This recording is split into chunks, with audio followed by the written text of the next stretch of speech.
Ang introduction parang beauty pageant contestant. Hi, I'm Ia from Antipolo City, Philippines. Pangit.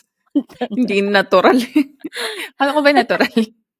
Kanina pinapractice ko mas maganda Ngayon parang, ewan. Natural lang. Masyadong Joke. Bala ka dyan. Pwede naman ikaw, pero hindi ko siya gagawin. Bala ka dyan. Adik. Okay, game. 5, 4, 3, 2, 1. Hi, friend. I'm Ia from the Philippines. Hi, friend. I'm Zell, and welcome to Hi, Friend Podcast. We're two friends sharing our hot and cold takes on Reddit stories and dramas. So grab a coffee or tea and whatever keeps you hydrated, and let's dive in. Yup.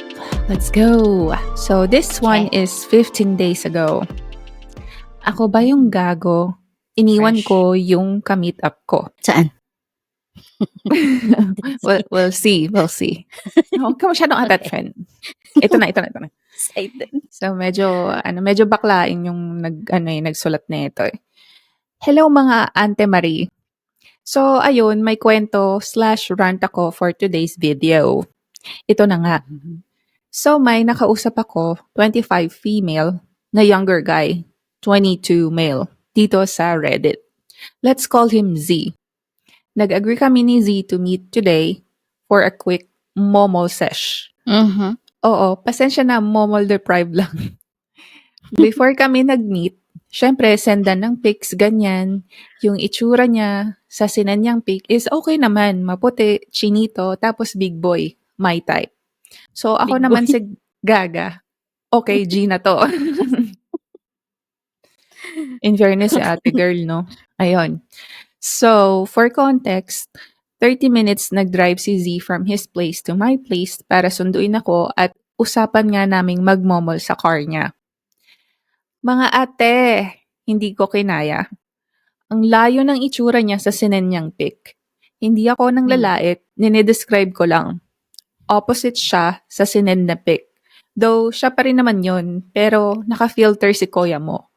In person, maitim siya, tapos maraming pimples. Okay lang naman sana, kaso parang hindi pa muna nag-shower/toothbrush bago ako kitain. Diyos ko, ang amoy sa loob ng car is amoy kulob. Yung amoy kulob pag di naligo, amoy mandirig mami.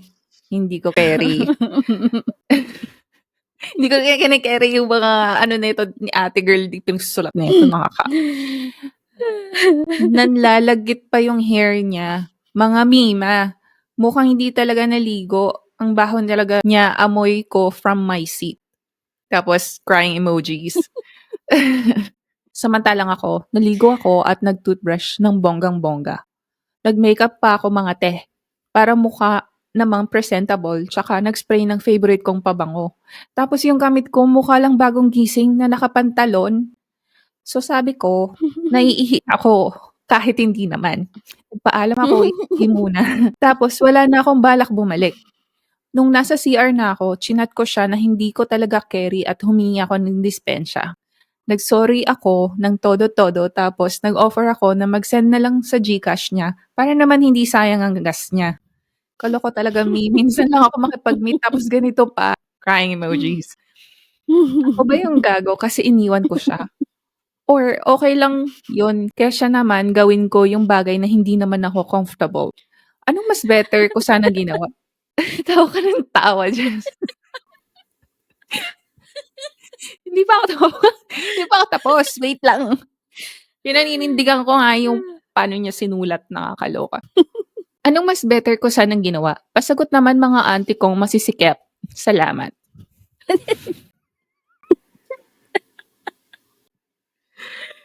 Hindi ko kinakaya sa ate kung paano siya magsulat.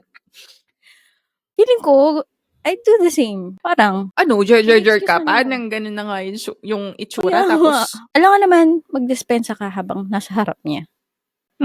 Or, it may be like a mature thing to do to say it in front of the person. Pero parang, ang rude kasi. I mean, it's never an easy thing to say to someone na, "Uy, ang baho mo. Uy, amoy putok ka." Or Sorry, ano, kuya. 'di ba, yung mga gano'n. Kahit kuyahin mo. Oo, Sorry, mahirap. kuya. Ang baho mo eh. 'Di ba, kahit nasabik na sabik ka na magmo-mall, parang hindi rin. I feel I would do the same thing. Oo Make naman. an excuse. Oo naman. So, for me, hindi siya talaga gago dun. Let's Gago, see. oo. No, I mean, hindi siya gago for I mean, for nakakagago saying. yun talaga. Sa totoo lang, nakakagago yun. Sabihin natin ako, kunyari ako yung guy. Tapos nag-effort ako, nagpunta ako dun. Although hindi ako nag-effort sa pagliligo or sa hygiene, I still went. And para iwanan ako, if ako yun, yung guy na yun, So, parang you're feeling saying na ko, gago si ate girl? in her way, oo. Gago In a, kasi yung ginawa niya na talaga na iniwan niya. Kasi kung ako yun, iniwan ako bigla on air. 'Di ba? I would feel so bad, 'di ba? Bilang tao na iniwanan. Aray. So it is gago, pero parang gago ka pero you have it's the right to justified. do it. Yeah, it's justified. Paano ko ba siya i-approach? Siguro kung sa akin, baka sabihin ko na lang diretsahan na, "Ay, sorry, hindi ko na lang itutuloy kasi nga ano, eh, ang maamoy," ganyan, or sabihin mo na, yun nga, hindi mo. Or maybe sabihin mo na I'm sorry kasi mawalang galang lang, no? Kasi yung picture na sinend mo sa akin, sobrang layo sa sinend mo. Not to mention, I'm sorry, pero medyo may stinkiness yung kotse mo. Ganun. True. Siguro kung sasabihin ko man yun in front of him, pa-joke, in a way na, yun, para lang medyo magaan yung feeling na pag sinabi mo sa kanya, sa tama mo dadaanin. I think there's no Di ba? other way to say it na hindi siya masasaktan. Masasaktan at masasaktan siya. Oo. Kahit gaano kaayos mo pa talaga sabihin yung sasabihin mo. But yeah, It for will me, definitely hurt. Oo. Pero kung sasabihin mo in a way na yung medyo light lang na version, feeling ko mas makakayanin niyang tanggapin yun. Parang kailangan natin ng men's opinion sa ganitong scenario eh. How would the guy feel kung ganun yung ginawa sa'yo? Dapat ganun yung kasi let's say,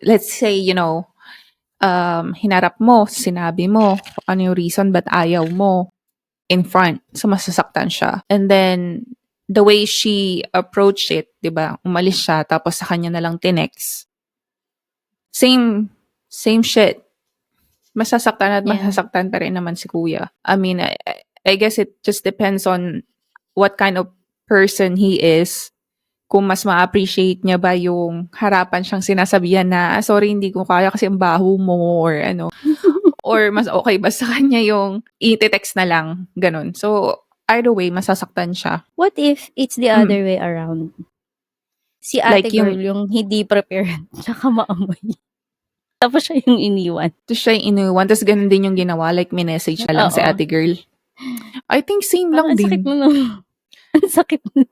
Masakit siya sa babae kasi parang standard na kasi sa atin na if you're gonna go out, you'll make yourself presentable, diba? I think that's Because already the always norm. dapat. Pero mostly come on, yung pressure mostly is nasa babae, Girl, I would yeah. say. Yun. So, what's the comment? So, sabi dito, di ka gago, di mo kasalanan na mamamatay ka kapag nanatili ka. Patay agad. Grabe naman to.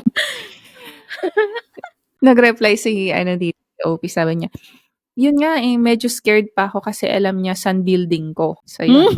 Yari ka. Nako, watch out your paligid. Baka nasa dyan lang yan. Kung saan Sure, oh. Hindi ko gets Nakatingin to, sa'yo. sabi dito, hindi ka gago, hindi pala daijobu. Daijobu. Tapos yung, I don't know. Chinese, hindi ko alam ibig sabihin nun, daijobu. That's Google that. I have no idea. I've heard that. I mean, I know it's a different language. I'm not sure if it's Japanese. But yeah. Japanese. Sabi niya- Japanese, it means okay or all right. Okay. Anyway. So, yun. Sabi ni OP, Dahil "Hi, sa'yo. thank you." Yun lang. Sabi dito, "Hindi ka gago. Imagine mo na lang 'pag tinuloy mo pa din tapos dala mo na yung memories habang buhay." Tinanggap ba niya yung offer na bayaran ng gas? Tinanggap naman niya and sinend ko using bank para di niya alam yung number ko. Thank you, na-appreciate ko comment mo. So, may nag-comment pa. Ano naging reply niya nung moment na nag-chat ka sa kanya? Hindi ka na din ba niya nakita na lumabas kung saan ka nag-CR? Or inantay mo na lang ba siya umalis bago ka lumabas? Hahaha. Yeah. Sa sagot ni OP, di ko pala nasagot yung kung ano reply niya. Ini-spam message niya ako na bumalik daw ako at sayang yung binahi niya. Kahit smack lang daw pwede na. Huhuhu, ayoko pa Oh my rin. God. Bantot. Oh my No. God. Nakakaloka. Kahit na. Pero what if, sabihin natin, no, sinabi mo sa kanya straight to his face na, "I'm sorry ha, kasi yung ano, hindi ganito na-expect ko kasi hindi ito yung pinakita mo, di ba?" Mm. What if naging violent si kuya after? Yeah. That's Tapos nasa loob ka possible, di ng ba? car, no?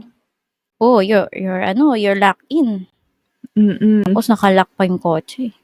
Well, I guess it's So, better better to na rin na ganun na yung ginawa umexit niya. siya. Yeah. I Kasi actually pag naging violent si didn't. kuya, lalo kang delikado dun. Yeah, I didn't think about that. Di ba? May ganyan ba si Finland? Hindi ko alam. Hindi ko alam, friend. Pero, mayroon bang guys sa Finland na maamoy? Meron. Like, anong klase? Kasi malamig dyan, di ba? Anong pinagkaiba ng Kasi, malamig dito? Or what do you mean? like for example, ano yung distinct na amoy nila kapag maamoy sila? Kasi di ba sa India, pag alam mo yung amoy nila kasi distinct yung amoy ng pagkain nila eh. Yun din yung amoy nila. How about sa Finland? May ganun ba? Nakaka-relate ako dito kasi yung isang nakadate ko, di ba ganun? Ano siya. Ano? May amoy nga siya. Si Teka kuya. lang, Pero sino yung dun? amoy niya is Parang ako ba yun? sino dun? Hoy. Yung ganun din. Amoy na parang hindi naligo. Asim. Mm. Tapos hindi Walang distinct na nag-deodorant. amoy ng Ganun. pagkain, ganyan. Wala naman. Awis Wala lang naman. talaga. Mm-mm. Kasi gym rat eh, no? Oh, pawis tapos yung amoy ng na hindi nag-deodorant. Okay. Yep. Pero malala yung yung maputing chinita nag-turn out to be maitim na Ano yun? Tagyawatin ba sinabi niya? Ang sabi, eto, hold on. Maitim na, Yeah, parang maitim matagyawatin daw. sinabi niya. Maitim siya tapos maraming pimples. Oh, di ba? Ang layo sa description. Yeah. Kahit ako yun, tatakbuhan ko yun.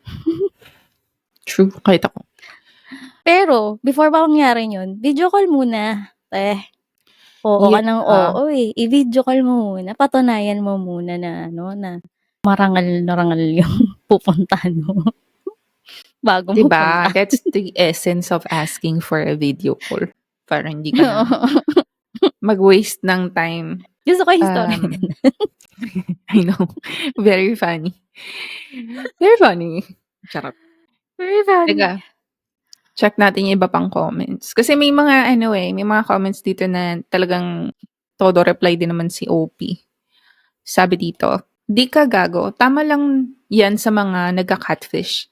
Di ko ma-imagine yung reaction and yung na-awkward ka for sure habang nasa sasakyan ka at di mo alam ang gagawin mo, paano ka makakawala doon. Hahaha.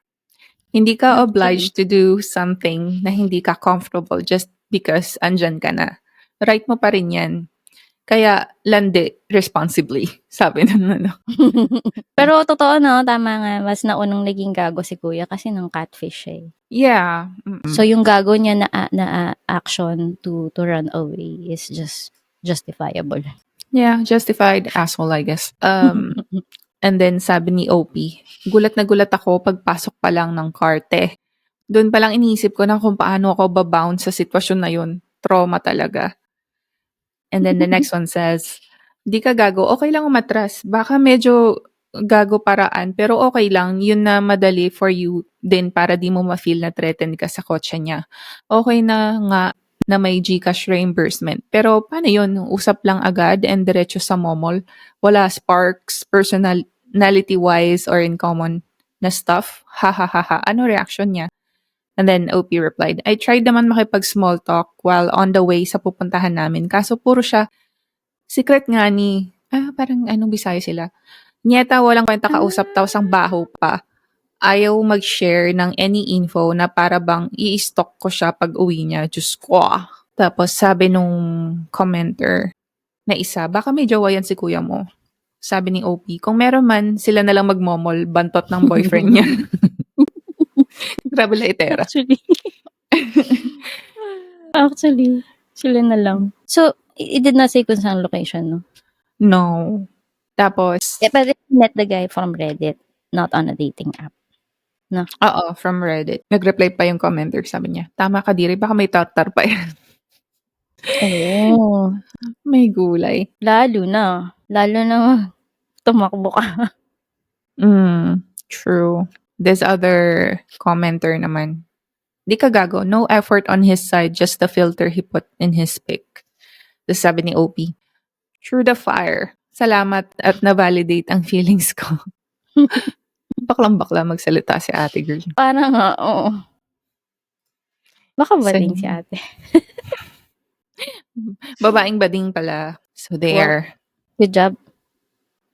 I Good job. applaud you. Momol responsibility. Take a video call before going out. Kailangan True. muna ng katibayan. So, this next one. Because Ako ba yung ganun, disgusting stories. Yung ganun ka-disgusting. Wala na. That's it for today. Okay. So, Next. yun. Ako ba yung gago for saying sa tatay ko na hindi niya kailangan matutunan pagbabayad sa home credit? Kanina lang to. So, ito na nga. Nagtalo kami ng tatay ko dahil lang sa pagbayad sa home credit. Nag-loan kasi sila ni mama ng ref sa home credit last month lang. And babayaran naman namin this month. Sila kasi magkasama nung nag-apply sila ng loan sa home credit. Na-approve naman. Pero ayaw ni mama sa pangalan niya yung loan account. So ang ending, sa pangalan ni tatay gumawa ng loan account. So technically sa app ng home credit sa cellphone ni tatay. Before this, may history kasi na ako na yung nagbabayad ng home credit through GCash nung panahon na binabayaran pa yung loan din na laptop ng kapatid ko. 'Di ba pag nagbabayad sa home credit through GCash bills, ang daming fill upan. So ngayon, dahil nag-worry ako baka pumalpak sa pagbabayad, lalo na hindi techie si tatay, pati malabo na rin ang parehong mga mata niya. Wala pa siyang salamin. Si mama ganun din, malabo na rin ang mata pero nakasalamin naman siya. Mamaya, may maling number ang mai-enter tapos magkanda mali-mali na. Syempre, malaking halaga din yun. Mahirap pa naman refund process kay GCash, actually. And then, he says, at yun ang iniiwasan kong mangyari. At yun ang hindi maintindihan ni tatay. So, ayun, nag-volunteer na lang ako na ako na lang magbabayad using his cellphone and account sa home credit. Pero ayaw niya. Gusto niya siya. Turuan ko daw siya. So, ito na, nagbabayad na kami. So, nagsusupervise lang ako sa tabi niya. Tinuturo ko, pero kinokontra niya like gusto niya isa-isahin pang i-type yung number ng contract. Sabi ko, wag na kasi baka magkamali pa. Sabi ko, i-copy-paste na lang niya, so yun ang ginawa niya. Pero kailangan ko pa siyang kumbinsihin bago niya gawin. Hindi sa una, sabi ko pa lang. Kaya ayoko sana ng ganitong setup kasi matagal. Imbis na kung ako na lang ang nagbayad, di tapos na sana agad. Ang bagal ni tatay kumamada sa totoo lang. Malapit na maubos pasyensya ko. Then tapos na, nabayaran na. Yung resibo na lang sa GCash ang isi-save. Sabi ko, i-save. Ako, nagpindot nung download button. Kaso, parang ayaw ma-save. Parang naglalag yung phone or yung GCash. Then sabi ko, screenshot na lang using 3 fingers. Then, ginawa naman niya pero imbis na ma-screenshot yung resibo, black screen ang na-screenshot niya. So, dito na ako nainis. Tapos bigla pa niyang na-back or exit tapos nawala. Nabalik doon sa fill-up form. Kinabahan tuloy ako, akala ko 'di nag-success yung transaction. Okey naman pala, may transaction history naman na nabayaran na namin. Pero nung nag-error sa screenshot, nakapagbitaw ako ng masakit na salita ng 'di nag-iisip. Sabi ko sa inyo ako na lang para 'di pumalpak, eh. Dito na nag-init ulo ni tatay, hanggang sa nagtalo na kami. Kasi gusto niya raw matutunan. Eh, sabi ko naman, bakit kailangan niyo pang matutunan? Eh, mahalaga basta mabayaran na agad. Para raw di na ako abalahin. Eh, sabi ko, wala pang 10 minutes gawin yan, eh. Ang point ko, ba't kailangan niya pa effort at mag-take ng time para pag-aralan pa kung pwede ko namang gawin yung pagbabayad? Mayabang daw ako or siya ang ma-pride. Isinumbat pa niya sa akin na nung inaalagaan niya daw ako nung bata hanggang sa paglaki.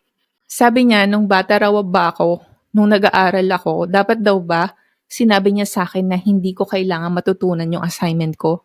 Basta raw ba may mapasa na ako, okay na raw ba yon? Tama ba raw Ganyan yung siya. katwiran ko na yon? Ako ba yung gago? Hindi ko alam kung ako ba yung nasa mali talaga dito, eh. May So, point yun. tatay niya.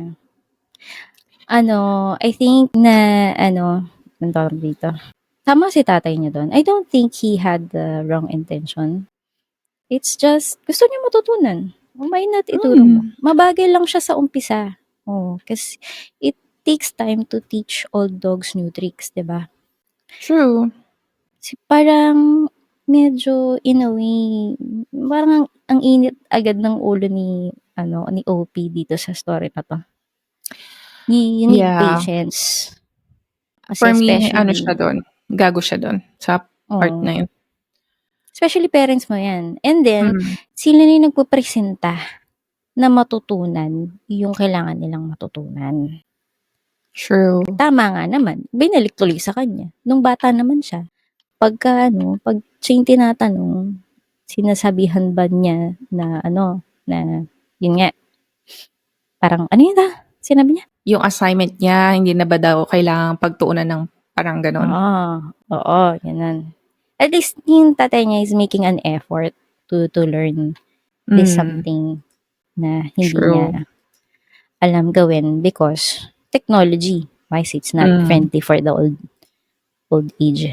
Sa susunod na time na magbabayad ulit si tatay mo, depende. Either andun ka ulit to supervise. Most likely, andun ka ulit mag-supervise.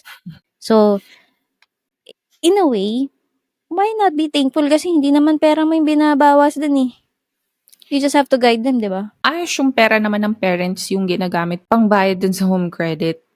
Siguro I would say kung ako yun, kasi ako sa side namin, ako yung nagtuturo din talaga sa parents ko and may tendency talaga na makakalimutan at makakalimutan nila yan, especially kung matanda na sila. Kung let's say matagal na, kasi 'di ba kung home credit yun, di ilang months mo babayaran. So, kung ako sa kanya, gawan niya na lang ng like notebook, gano'n. Tapos sulat niya yung kung saan ba dapat pumunta, ganyan. Just in case para may sila, may ifa-follow. Kasi yung papa ko Bigay. ganyan din, eh. Gusto niyang matutunan yung mga bagay-bagay. Pero yung mata ni tatay niya. Same din naman sa tatay ko. Kung kaya niya magbasa, then why not have like a notebook? Ako rin nag-guide kay papa pagka may mga ganyan siya kailangan magta-transfer ng pera. Kahit pa ulit-ulit kung i-guide siya kung paano yung gagawin or kung ano yung steps. Pagdating ng time na gusto niya ulit mag-transfer, tatawagin niya pa rin ako. So, it's inevitable na you'll always gonna need to be there to supervise. Tanggapin mo na lang. Ganun matanda na sila So, Yeah, and I think kailangan niya ng more patience. So, dun siya gago sa part na parang ang ikli ng PC niya. Yeah, and ganun talaga pag dumadating sa stage na yung tumatanda na, they still long for that independence ba? Kahit na obviously physically hindi na nila kaya, pero nandun pa rin yung yearning for independence. So as much as you can, might as well just give that to them kasi yun talaga yung hinahanap nila. So let's At least see. hindi ikaw yung nagbabayad, hindi mo yung pera yung nababawas sa'yo sa parents mo naman. Why not just guide True. them? I don't think it's a big deal. No, it's not. So let's see the comments here. Okay. Gago ka. The old man. Bilis. Oh, the old man is trying to learn. Isang beses mo lang naman dadaanan yan tapos marunong na siya. Konting pasensya naman. Ang iba nga pati pera sa anak hinihingi. Pero ang tatay mo nagsusumikap. Isn't that great? And then nag-reply si OP. Nag-sorry na po ako. Lesson learned. Mas hahabaan ko na pasensya ko next time. Tuturuan ko na Yan. siya ng mas maayos para may sense of accomplishment sa part niya. Again, I'm Exactly. sorry din if naging insensitive ako sa part ko. Exactly. You And realized it naman pala. Akala ka naman, kailangan pa explain ng bongga. yeah. So, mukhang pre-press lang yung kinapi-paste niya lang yung yung same comments niya dun sa mga commenter. Isa lang yung yung comment niya. And the next one says, gago ka through and through. Ang daming tinuro Through and sa'yo ng parents. Through and through. Ang daming tinuro sa'yo ng parents nung bata ka pa, and for sure, mabagal pa ang kamada mo nung tinuturuan ka pa. Oo. Diba?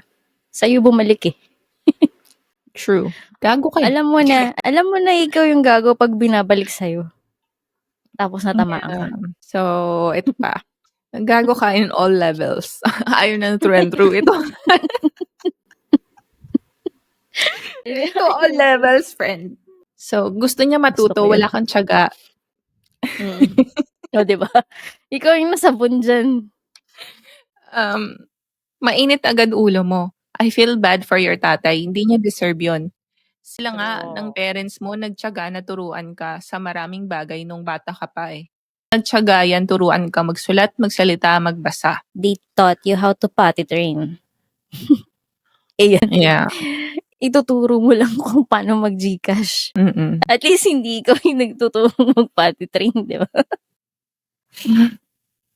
What else? Ito, kasi ang mga comments naman nila, puro gago siya. Let's see this other one. Wala. Wala siyang dito. Honestly, gago ka. May moments natawa ako sa May moments kaming ganyan ng mom ko, but ina-extend ko yung patience ko kasi alam kong gusto niya matuto at ma-fulfill yung sense of self-reliance niya. Ang mga matatanda, tanong sila ng tanong at gusto nila step by step para maalala nila. Hindi naman sila techy and hindi rin naman madaling mag-store ng new long-term memory ang matatanda, so talagang mahabang proseso at paliwanagan yun on your part. Tandaan mo, inalagaan ka rin ng parents mo through your childhood years, and lahat ng parents, kahit di nila aminin, ay dumaan sa time na punong-puno na sila kasi mabagal pa kamada mo. Buti nga, nagtsatsaga siyang matuto, yung iba, I suggest you apologize. Edit. Kung ang worry mo ay magkamali sila, but they still want to learn it to be independent, I suggest you write down the steps. So same nung sinabi ko. Teach them step by step. Demo while following through sa sinulat mo. Then have them repeat what you taught. Actions to assess kung nag-gets ba nila. Repeat until they get it. Many times na babalik sila sa iyo to be taught again kasi nakalimutan nila. Be patient. Matanda na yung kausap mo. Ganyan ako sa lahat ng pasyente ko. So, yon. Yago ka. Gawin pa nating malutong. Gago ka. Oo talaga. Magkasunod talaga sila no? Gago ka through and through. And then, gago ka in all. Ay, lesson learned. Kaya ka naman sumulat para ma-realize kung ano yung mali mo, diba? Nagtanong ka kung gago ka, di gago ka. Galit. Nakuha mo yung gusto mo, gago ka. Sakit pala pag masyadong malutong. This one is also a little bit long. Oh, okay. Let's go. So, 11 days ago, ako ba yung gago kasi naghabol ako for closure? So, I, 27 female, made the first move na makipag-interact sa kanya. 23 male. I had my eye on him start pa lang ng year, but recently lang ako nagkalakas ng loob to hit him up. Eventually, naging classmates or chatmates kami. halos every day with updates and all. There were moments na naging NSFW sa una. I tried Wait, not to entertain it. wait. Um, What's what? NSFW? Kalimutan ko yung ano, yung mismong meaning. Pero it's like sensual content or something. NSFW, meaning not safe for work? Ang layo. Yeah, I mean, not safe for work or like mga inappropriate, ano, usually What was the sexually message? explicit. What was the message? How was Hmm, it used? she said eventually naging chatmates kami halos every day with updates and all, and there were moments na naging NSFW sa una. So maybe like sexually, Hmm. medyo sexual yung usapan or something like that. They are at work. Wait, Did I understand that right? Parang yun yung pagkakaintindi ko. They are at work. They started chatting to a point na it's NSFW. kasi sabi start pa lang ng year. They're 27, 27, 23. So dapat nagwo-work na sila at They're that at work. age, no? They are at work, I think. Yeah, medyo na ano ako sa nalito ako dito sa NSFW. Anyways, I tried not to entertain it and told him na I don't want to talk about those things muna kasi may traumatic experiences na ako sa ganun. Na kapag na-bring up na yon, alam ko magiging sexual na lang usapan. And honestly, I wanted to stand my ground na wala na dapat akong casual sex with anyone. But I gave in kasi feel kong gusto niya ako kausap dahil doon. Ramdam kong energetic siya kapag ganun ang topic. Mas may laman ang usapan kaysa yung surface levels lang na sweetness and updates every day. I gave him so much attention. Nagpapadala pa ako ng food sa kanya kapag nagkukwento niya na wala siyang pagkain. I support him sa lahat ng ganaps niya kasi busy person siya, as in. Pero habang tumatagal, parang di ko nararamdaman na nire-reciprocate niya yun kahit halos same level naman ang business namin. Siguro mga 3 times kong tinanong sa kanya kung fuck lang ba ang habol niya and always niyang sinasabi na hindi naman ganon. Sinasabi ko naman sa kanya kung fuck lang talaga, sabihin niya ng diretso kasi okay lang naman kesa puro mixed signals. 'Di ba? Before last week may nangyari pa. After nun, tinanong ko ulit siya ano ba ang balak niya. Sabi niya lang gusto niya ituloy to. After namin mag-part ways, ramdam kong nag-iba na. Hindi na same yung chats niya. May mga inconsistencies pa rin, medyo rocky na. I tried na tapatan lang energy niya pero putya, ang hirap kapag nasanay ka na eh. Pero I still tried. In-uninstall ko na yung app para minsan-minsan na lang din reply ko. Kaso, ang hirap pa rin pala panindigan kapag nasanay ka. Then, last week, nagkita kami surprisingly sa isang event. Niyakapan niya ako and all. Pumunta ako doon, not expecting I'll see him kasi hindi na siya nag-reply sa akin during the day. And then after the event, I wanted to talk to him kaso I was with a friend. So I called na lang. Tinanong ko ulit siya if okay ba kami. Oo daw. Same pa rin ba kami? Oo daw. I held on to that. During the night, nag-update pa siya pero he went to another event after. And after nung last niyang chat, wala na. Nag-leave akong good morning message and eventually wala na. Kahit nakikita ko nagsistory pa siya. Active siya during the day pero wala siyang reply sa akin, as in naglaho na lang. Parang wala lang yung chat ko. Ang lala ng reaction ko, I crashed out malala. I went crazy. Umiyak ako, sinaktan ko sarili ko. Out of my head na talaga ako. I tried to calm myself down but being grounded, eventually I did. Kaso after scrolling ulit sa social media, na-trigger na naman ako. Di ako mapakali, gusto ko malaman kung bakit. Alam ko schedule niya, so during the night, nag-miss call ako ng madami. Sa social media niya, sa phone niya, miss calls lang. Para lang masagot niya mga tanong sa isip ko. Anong nangyari? Anong nabago bigla? May nagawa ba ako? Bakit niya nagawa yun? Bakit bigla na lang siyang hindi nagparamdam? Natauhan ako the next day and left a message sa kanya apologizing for what I did. Yung missed calls ha. Ako ba yung gago dahil sa ginawa ko? Dahil gusto ko lang naman ng sagot sa mga tanong. Is she the gago because she missed calls multiple times? Ganun? Like, dahil daw sa mga ginawa niya. Like ano yun? Ako ba yung gago dahil sa ginawa ko? Dahil gusto ko lang naman ng sagot sa mga tanong. What exactly did she do? Apart from doing missed calls? Yung pagiging yung pinapantayan niya lang yung energy ni Guy? I don't know, I guess overall. Pero, I guess sa tanong niya dito is, yun nga, yung, ano bang main, ano dito? Ako ba yung gago kasi naghahabol ako for closure? That's the main question. I don't think so. Because naghahanap ka ng closure. Pero, bakit? What for? If alam mo na questionable yung relationship niyo, there is something wrong about it. And they're Okay not lang even gabulin. in a relationship eh. Wala namang established, actually. Diba? Parang may kilala akong Hindi naman ganito. Actually. Sandali. Sandali. Hindi ako yun. I hate you. Charot. Joke lang yun, friend. Anong joke dun? Yung kanina. Ano lang, pa-bebe lang yun. Hindi. No, hindi. No.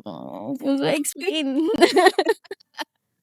I'm not going to explain it here. Hindi kasi So, sabi, di ba, last conversation natin, pag yung relationship is napa-question ka, it's not for you. Yeah. Di ba? Para, meron akong napanood na short sa TikTok na, how do I explain it? Yung gusto mo lang yung idea na meron kang karelasyon. Yung he validates you. Pero that does not necessarily mean na it's for you. Or mahal ka niya. Or what. Diba? Kasi if mahal ka talaga niya, if there is some feelings there na totoo, hindi magdadalawang isip yun na ipakita niya sa'yo. Pag napapatanong ka, ibig sabihin, wala lang sa kanya ikaw. Ano sabihin? I think the word gago is very, very harsh. Siguro in a sense, I would say, tanga siya, ganun. Pero not necessarily gago. Parang obvious naman from the get-go na sex lang yung habol sa kanya ni Guy. Hindi naman talaga siya interested sa kanya. So, siya lang talaga yung habol ng habol dun sa lalaki. Hindi mo kailangan ng closure. Yeah. Actually, in fact, wag ka na maghanap ng closure. Mm. Yun na yung closure mo. Na Yun na hindi yun. ka niya binibigyan ng clarity. Yes, If there's no clarity, that is it. Let go. Move on. Kasi hindi yan para sa'yo. Ikaw lang hihirapan kakahabol ng closure. Yes. And block him off all of the social media because your curiosity is going to destroy your mind. Yeah, I mean, that's coming from experience. Kasi sa akin, ganun din yung ginagawa ko. I don't block the person just because, it's more of for me than for the other person. Kasi nga, Exactly. medyo nagigets ko siya kasi may tendency rin ako na yung parang i-check ko pa yung tao kasi nga na-attach ka na eh, 'di ba? Kasi nga syempre gusto mo yung guy or whatever. So may tendency Medyo talaga umaasa na kasi i-check siya mo siya. Oo, umaasa siya na there will be something So more. para for your own peace of mind, just totally disconnect. Yes. Yeah. Para hindi ka na maghanap. Kasi tukso yan eh. As long as he's within your circle, he's within your social media, makakurious ka. At every time na may makikita ka from him, it will always trigger you. So, avoid getting triggered by disconnecting. Yes. That's it. Or if you have circle of friends, might as well damay mo na sila. Para hindi ka ma-trigger talaga. Kasi mangyayari yan, pag nakakita ka ng tag from other person na friend niya, makikita mo, tapos matitrigger ka na naman. Di ba? Might as well. Iwasan mo na yung mga ganun. Disconnect mo na silang lahat. Yeah, she's 27 tas 23 yung guy. Ano pa yan? Naglalaro pa yan, 23. Yeah. Di ka pa niya seseryosohin. So, one of the comments said here, gago ka. Andun na lahat ng signs, ini-ignore mo pa rin. Dun pa lang sa ikaw nag-first move talo ka na. Dun pa lang sa mga usapan na kunwari ayaw mo pero pinagbigyan mo pa rin. Wala siyang ka-effort sa'yo. Alam mo kung bakit? Masyado kang easy, masyado kang available for him. And then the next one says, gago ka, it's crazy how a 27-year-old is still acting like this. It's borderline obsessive to be calling someone multiple times then hurt yourself when you clearly know he's not into you. Control yourself. And then there's another commenter. And then the fact that she was willing to be his fuck buddy just to keep a 23-year-old around. Ano ba? Control yourself. That's a way for you to... Shit, wait for the word. That's a way for you to stop obsessing. Disconnect and distract yourself. Do something else. Yes. Para hindi bumaba yung self-esteem mo. Mag-download ka ng dating app. Kahit for fun lang. Para lang makahanap ka ng ibang kakausapin. Para ma-distract ka. Yeah. Just don't fall for kasi medyo ka pa in this, I would say wag muna sa dating app. Marupok na siya. Marupok siya. Baka Hindi, ganun yun din nga mangyari. kasi, dahil marupok siya, she needs to be distracted by something else. Or someone else. It doesn't Something necessarily have to be one person. Kasi kung mausap ka ng iba-iba, para lang mawala sa katawan mo yung katin na nararamdaman. I guess whatever works for her. Para lang ma-distract, I guess. So, yun. Whatever works for her para ma-distract, yes. Is what is the point of that of that advice. Not necessarily, don't do it. Don't do it if you can help it. Just do something else that will keep you distracted. Depende sa'yo tayo kung anong whatever works. Kung makikinig sa ganung advice. Kung hindi mo kayang kontrolin, wag.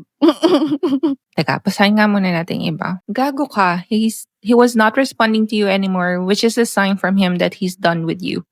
The problem is you bombarding him with missed calls. I don't know what's your thought process on that one. Did you think he will communicate with you if you've missed called him 100 times? That shit is crazy. I assure you he will block you ASAP if you did that again. To him, that's a signal that you will be a potential stalker and he will do everything in his power to get rid of you. Pustahan tayo, lalo ka lang niyang hindi papansinin.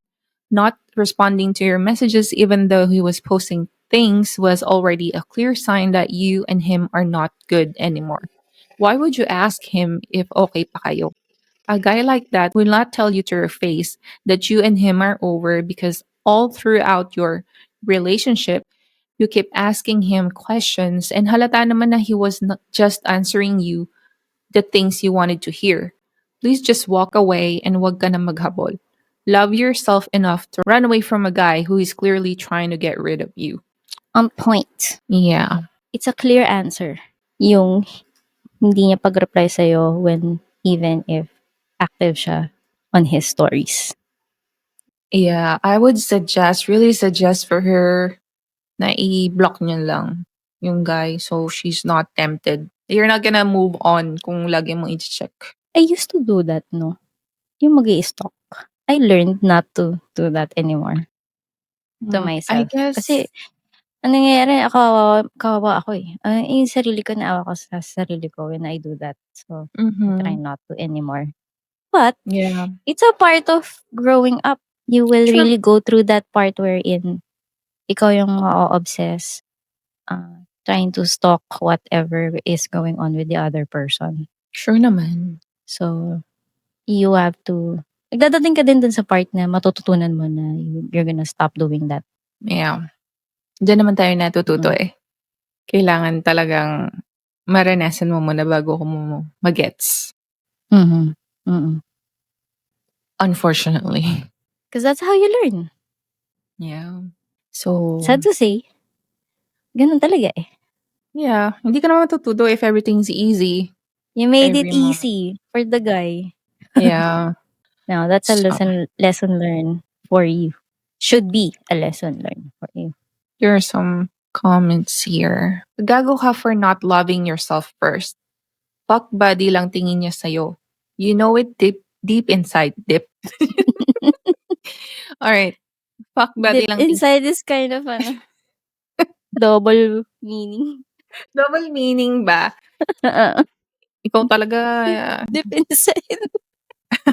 you know, deep inside, you just wanted more out of the setup Deep. that than he's willing to give. Let's face it, there are people who will say what you want to hear to get a quick booty call. Pick up yourself and move on from him. And next time, figure a guy out before you go to bed with him if you want something deeper. So, yun. Di ka gago sana pero gago ka in a way. Nautakan ka na niya at nagpaloko ka. I experienced that too, and sadly may mga ganon. They'll act super invested just to get you. And once you give in, biglang mag-shift into being disinterested kasi nakuha ka na nila ng ganon kadali. Hindi naman yan ang aamin na fuck lang ang habol niya sa'yo kahit ilang beses mo pang tanungin. I'm sorry but that Actually. guy is not really into you. He only wants you for fun and convenience but not anything serious kaya you being attached makes him pull back kasi duwag siya. Huwag kang mag-message kasi the more you reach out and the more lalaki yung ego niyan. Accept your mistake and the consequences kasi nagpadala ka, but don't let it consume you. It doesn't make you less of a person, you just trusted the wrong one. So start moving forward and redeem yourself. Hayaan mo na siya. But I'll be honest na malaki ang chance na mag-reach out yan ulit kapag gusto na naman niya ng fun. I hope you'll know what Correct. to do by then, OP. Kasi kung hindi pa rin, gago ka na talaga. Actually, that's a good advice. She's getting obsessed from the validation he gives him pagka nag-uusap sila. Pero you're being ghosted is the right term for it since he already had what he wanted from you. And you being available whenever he wants it is very easy for him to come back again when the time comes that he wants to do something again. Because he knows that he can get it from you that easy. Mhm. So for sure, he's gonna come back. And don't think na he's coming back because he loves you or something. Yeah. It's not serious at all. Last one. Gago ka kung ipipilit mo pa rin ang closure kineme sa kanya. He does not reciprocate or gives you mixed signals. That's reason enough for you to close that chapter with him and move on. It's gonna be hard cause na-attach ka or nagkaroon ng feelings, what else. I hope you find something that will keep your mind and self busy as you navigate this experience, OP. Block him na para hindi mo na makita updates niya. And kahit anong mangyari, huwag kang gagawa ng dummy account para makapag-stalk ulit after blocking him on your main. Unsolicited advice. Huwag papasok sa isang relasyon if hindi well-established ang label nyo in the first place. Yun lang. Wow. Yeah, mahirap talaga pag na-attach ka, yun nga. I mean, she's still young, 27. Yeah. Marami ka bang bibingwit na isda. Isda. Yeah. You're just 27. Marami ka pang experience. Imagine if you're much older than that, saka ka pa nagkakaroon ng ganyang problema. Mahirap. But, bata ka pa. Go fish. Fish. Marami pa dyan. It's not the end of the world. Sabi ni Ariana. Thank you. Thank you. Next. Yes, that's the end of our stories. If you enjoyed hanging out with us, don't forget to like, subscribe, and hit the bell so you won't miss our next round of Ako Ba Yung Gago moments or any Reddit stories that we actually do. Got your own story? Drop it in the comments and send it to us. And we might just read it on our next episode. Until next time, stay warm, stay tropical, and as always, bye, friend. Bye, friend.